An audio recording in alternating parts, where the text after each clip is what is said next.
Jeste, ljudi dragi.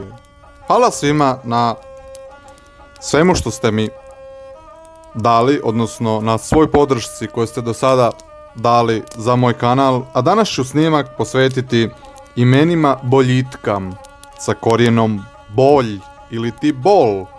Kao što su imena Bolašin, Boleslav.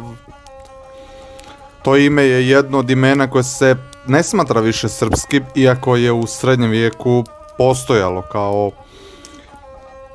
ime koje je bilo u upotrebi u jednakoj količini kao i u ostalom slovenskom svijetu.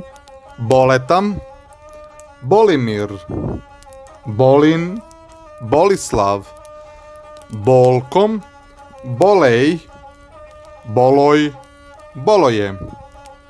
Te neki primjeri sa Bolj, Boljadin, Boljak, Boljan, te Boljašin.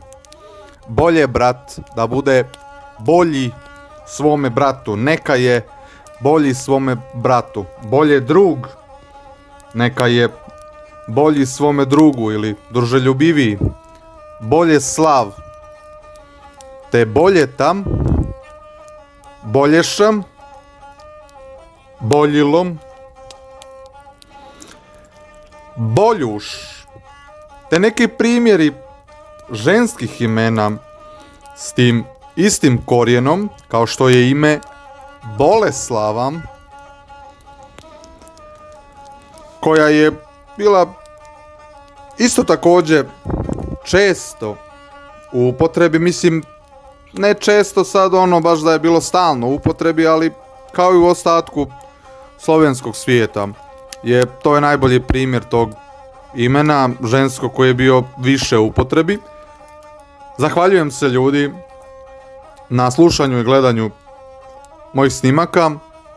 Slobodno se pretplatite, vi koji se niste pretplatili. Pregledajte stare snimke, dajte sviđanja, stisnite zvonce da vidite kada će izaći novi snimak i proslijedite drugima da pregledaju. Do sljedećeg slušanja i gledanja, ugodan vam dan, zbogom!